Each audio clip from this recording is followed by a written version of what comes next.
नमस्कार। एक बार फिर से अप्रैल महीने का राशिफल लेके मैं फिर हाजिर हूं आपकी सेवा में।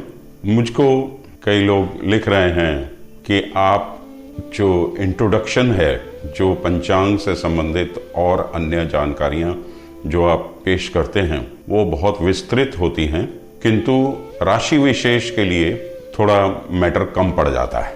देखिए, 12 राशियां हैं और हर राशि का अलग अलग भाग्य का विधान है जो कि ग्रह चल पे निर्धारित होता है। बोलने को तो बहुत कुछ बोला जा सकता है, किंतु हर कोई अपनी कार्मिक गति पे चलते हुए अपने ही डेस्टिनी उसको ड्राइव करती है, जो कि जीवन में अच्छे और बुरे दौर से गुजरते हुए उतार और चढ़ाव महसूस करता है। अब ग्रह गोचर, 12 राशियां और इतनी बड़ी दुनिया, इसका भी कुछ ना कुछ मायने है।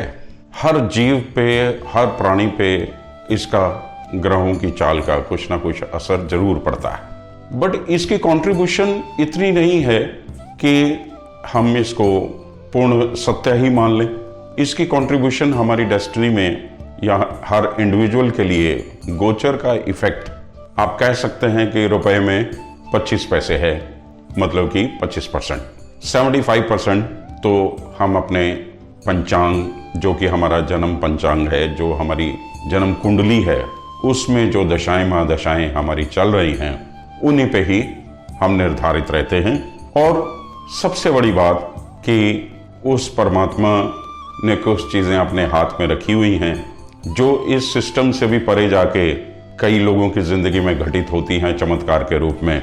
वो पैरेलल एक अलग दुनिया चलती रहती है। अब मैं वर्तमान में आ जाता हूं। अप्रैल महीने की शुरुआत कर रहा हूं। देखिए, अप्रैल महीने की शुरुआत ही मूर्ख दिवस से होती है। कितनी विचित्र विडंबना है कि हमारी मान्यताओं में अप्रैल हमारा सबसे महत्वपूर्ण महीनों में से एक है और इसको शुरुआत में ही फूल्स डे या अप्रैल फूल के नाम से 1 अप्रैल को अंग्रेज लोग मनाते हैं। इसका साफ सा मतलब है कि अंग्रेज इसको कब से मना रहे हैं इसका तो कोई व्याख्यान कहीं पे मिलता नहीं है, किंतु वर्तमान में ये ट्रेंड जब से हमने खुद ने होश संभाला है तो 1 अप्रैल को ये फूल्स डे के रूप में मनाते चले आ रहे हैं। ये साबित क्या करना चाहते हैं? ये अपने आप को बहुत उच्च श्रेणी के, नॉलेजेबल और वेल बिहेव्ड और उच्च नस्ल का मानते हैं और हम लोगों को शायद बहुत निम्न श्रेणी का मानते हैं। इसीलिए 1 अप्रैल को मूर्ख दिवस के रूप में इन्होंने संज्ञा दी हुई है कि माह की शुरुआत ही, जबकि हमारे यहाँ मेष की संक्रांति अप्रैल महीने में होती है, नई संवत का आगाज होता है, एक न्यू बिगनिंग होती है और हमारे कई इंपॉर्टेंट तीज त्योहार, नवरात्र वगैरह ये सब भी ज़्यादातर इन्हीं दिनों में पड़ते हैं। इनकी अगर आप जिसको अंग्रेजी का कायदा कहते हैं या उर्दू वाले कायदे में भी आप देखें तो इन लोगों के यहाँ मूर्ख का जो चेहरा बनाया होता है उसको देख के ही आपको समझ में आ जाएगा ये हम पे व्यंग करने के लिए ही बनाया गया है। खैर, ये मेरा अपना सोचना है तो इसलिए मैंने इसकी व्याख्या इस तरीके से कर दी। मैं क्षमा प्रार्थी हूँ अगर किसी को ये चीज़ ना समझ में आए तो हम आगे बढ़ते हैं। और इस माह देखिए कि 7 अप्रैल से 5 मई तक 5 शुक्रवार पड़ेंगे और इसी दरमियान 22 अप्रैल से 15 मई तक मेष राशि में चतुर्ग्रही योग बन रहा है।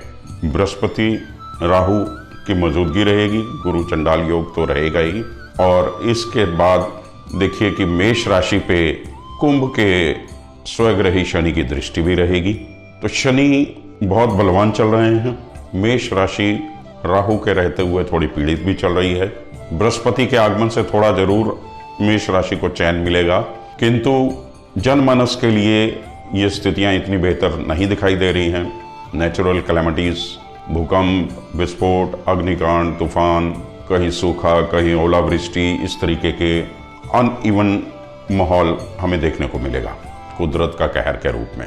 और इसके अलावा पक्ष विपक्ष का आपस में टकराव बना रहेगा। गुरु राहु की युति में पैदावार अच्छी होगी, अनाज और दालों में तेजी रहेगी, और गुरु के मेष राशि में आने से भी धन धान्य की स्थिति बेहतर बनेगी। तो अप्रैल महीना कुल मिला के कुछ बेहतर इंडिकेशन दे रहा है। गुरु का मेष संक्रांति से माहौल थोड़ा बेहतर बनता चला जाएगा और फिर आगे ग्रहों का खेल जारी रहेगा। अब हम देखें इस माह के इम्पोर्टेंट दिन दिवस क्या बन रहे हैं। 4 अप्रैल को महावीर जयंती है। 5 अप्रैल को गुरु तेग बहादुर गुर्राई है। 7 अप्रैल को गुड फ्राइडे। 10 अप्रैल को सती अनसुईया जयंती है।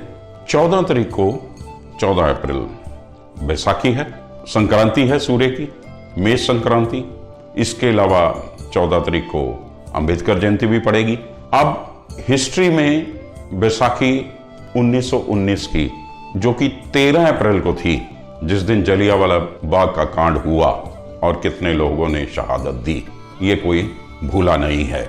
बैसाखी के दिन ही सिखों के 10वें गुरु महाराज श्री गुरु गोबिंद सिंह जी ने खालसा पंथ की नींव रखी थी, और ये दिन संक्रांति के लिए बहुत ही महत्वपूर्ण माना जाता है। इसके बाद 22 अप्रैल को भगवान परशुराम जी की जयंती है। इसी दिन को अक्षय तृतीया के रूप में भी मनाया जाता है। अबुझ मुहूर्त रहता है, कोई भी शुभ कार्य बिना मुहूर्त के किए जा सकते हैं। अति शुभ दिनों में गिनती होती है। जिस तिथि का कोई क्षय नहीं होता उस तिथि को अक्षय तृतीया कहते हैं। फिर 25 तारीख को शंकराचार्य जयंती है। 26 को माँ गंगा जयंती, 28 को माँ बगलामुखी जयंती और 29 को सीता माता की माता जानकी जयंती के रूप में मनाई जाती है। इसके अलावा दक्षिण भारत में 6 अप्रैल को हनुमान जयंती मनाई जाएगी। 6 अप्रैल को चैत्र मास की पूर्णिमा पड़ेगी। 20 अप्रैल को अमावस और 22 अप्रैल को ईद उल फितर, रमजान खत्म हो जाएगा और खीर वाली ईद उल फितर के नाम से मनाई जाती है।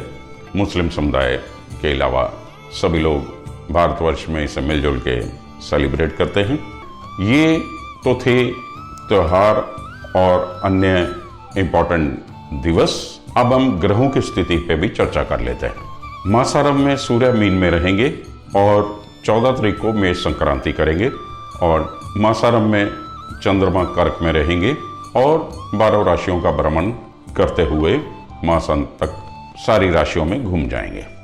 मंगल जो कि बहुत लंबे समय तक वृषभ राशि में रहे, वो पिछले महीने मिथुन राशि में चले गए, तो ये महीना पूरा मिथुन में ही रहेंगे। बुध 31/3 को मेष राशि में आ चुके और मेष राशि में ही रहेंगे और 21 अप्रैल को वक्री हो जाएंगे।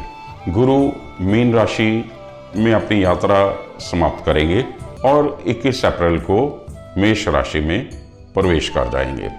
शुक्र मेष राशि में ही रहेंगे और वृषभ राशि में 6 अप्रैल को चले जाएंगे। शनि कुंभ राशि में, राहु मेष में और केतु तुला राशि में रहेंगे। तो ये है ग्रहों की स्थिति।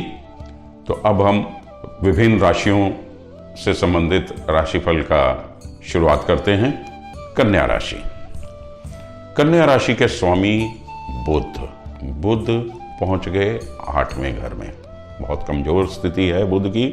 बुध देखिए कि वहाँ पे शुक्र भी विराजमान है और बुध वहाँ वक्री भी होने जा रहे हैं 21 तारीख से, और शुक्र 6 तारीख को भाग्यस्थान में आ जाएंगे। चलिए, ये एक खुशी की बात है कि 8वें भाव से निकल के शुक्र जो हैं वो आपके भाग्यस्थान में पहुंच जाएंगे। शुक्र का आगमन आपके लिए खुशियां लेके आएगा, क्योंकि शुक्र आपके धनेश भी हैं, आपके बैंक बैलेंस के स्वामी भी हैं। आपका बैंक बैलेंस आपके घर में केतु बैठा है, जहां पे राहु की भी दृष्टि पड़ रही है, वहां पे बृहस्पति की भी दृष्टि पड़ेगी, जब बृहस्पति मीन राशि छोड़ के 8वें घर में आ जाएंगे। कहीं गड़ा हुआ खजाना या कहीं लॉटरी लगने के संयोग भी बनते हुए दिखाई दे रहे हैं। कहीं से गुप्त धन प्राप्त होने की स्थिति बनती हुई दिखाई दे रही है। स्वग्रही शनि 6ठे भाव में विराजमान हैं और ये आपको शत्रु जीत योग बना रहे हैं और आपकी केस मुकदमे में विजय प्राप्त होती हुई दिखाई दे रही है। खास तौर पे जो लॉ वगैरह के स्टूडेंट हैं उनके लिए भी समय बहुत उत्तम है। सूर्य आपका खर्चे का स्वामी होके अभी आपके पार्टनरशिप हाउस में बैठा हुआ आपको संक्रांति तक तंग जरूर कर रहा है, किंतु 14 तारीख के बाद सूर्य वहां से निकल जाएंगे और 8वें घर में आ जाएंगे, तो एक विपरीत राज योग फॉर्म हो जाएगा।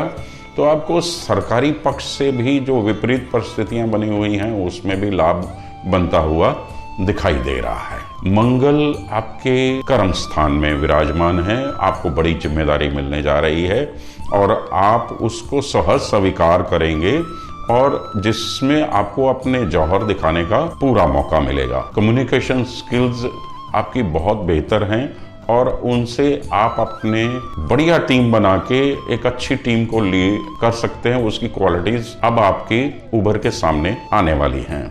बहुत बेहतर स्थिति बनने वाली है, थोड़ा सा समय के फेर का ही इंतजार है।